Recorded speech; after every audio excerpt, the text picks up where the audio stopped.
Je pensais en mode avion.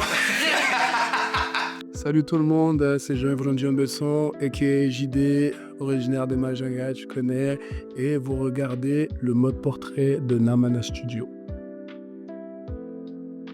Je suis né en France, je suis né à Cannes, j'ai grandi à Paris. Mes deux parents, ils sont malgaches. Alors, côté papa, c'est du côté nord-ouest, côté Majanga. Côté maman, c'est côté est, Bitin Sarkatasiou. Mes origines me suivent partout, que je le veuille ou non d'ailleurs.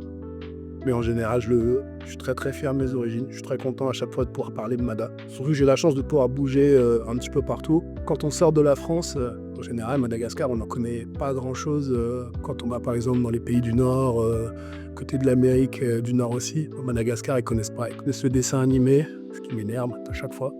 Et du coup, je peux leur parler un peu de vraies choses qui se passent là-bas. Déjà, moi, dès que j'entends Majanga, ça m'évoque...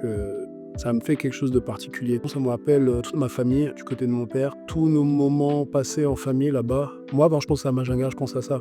Même si on ne se voit pas très souvent, malheureusement, à cause de la distance qui nous sépare, il y a toujours quelque chose de magique dès que je vais là-bas. Même dès qu'on se retrouve ici en France, ceux qui sont ici en France, et qu'on est là à évoquer un peu le dernier passage à Majanga.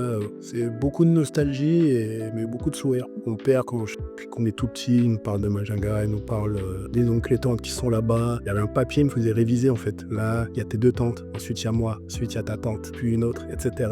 Je devais connaître par cœur comme ça. À la fin, je les connaissais par cœur. Quand j'arrive à Majanga, première fois de ma vie, j'ai 13 ans, c'est en 2003. Et en fait, j'ai l'impression que je connais tout. Donc j'arrive là-bas, j'avais les photos, les anciennes photos, les albums photos, des vrais albums qu'on ouvre vraiment, avec des photos dans du plastique. Je vois la maison de ma grand-mère. La première fois que j'arrive là-bas et que je la vois, c'est comme si j'ouvrais mon album photo que j'ai eu depuis que je suis tout petit.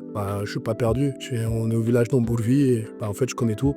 J'étais pas du tout perdu en fait.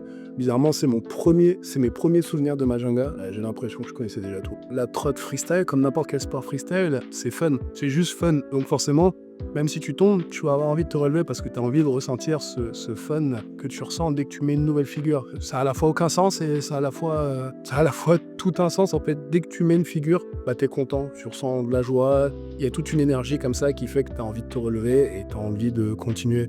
Donc oui, tu vas tomber, mais tu vas te relever tout de suite après. Tu vas réessayer, tu vas retomber, tu vas te relever, etc., etc.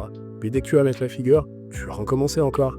Parce que la sensation que ça t'a procuré était tellement intense que tu veux la connaître à nouveau. Il y a de la raid à Madagascar. Il y en a qui font du skateboard, du roller, du BMX, du trial. Il y a un peu de trotte, même si on n'a pas beaucoup, parce que déjà ça coûte très cher. Déjà rien qu'en France, ça coûte cher le matos de trotte. Alors à Madagascar, j'en parle même pas. Du coup, c'est difficile de s'en procurer, mais il y a quand même quelques riders qui sont là et qui essaient de faire vivre le truc.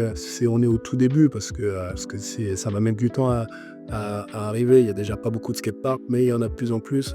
Il y en a un grand à Tana qui est quand même vraiment vraiment bien. Je crois qu'il y en a un qui a ouvert à Tirabé, il y en a un qui en ouvrir aussi à Tamatave. Il y a une grosse communauté de skateurs à Tana. Gros shout-out à Loufnilin qui est revenu très très lourd et qui organise plein de choses avec tous les gars là-bas. Shout-out à Sergio, contre Malal. Lui en trotte du côté d'Antirabé, on voit aussi à tous les riders de Mada. C'est pas facile et pourtant ils nous font aimer depuis là-bas. Abonnez-vous à Namana.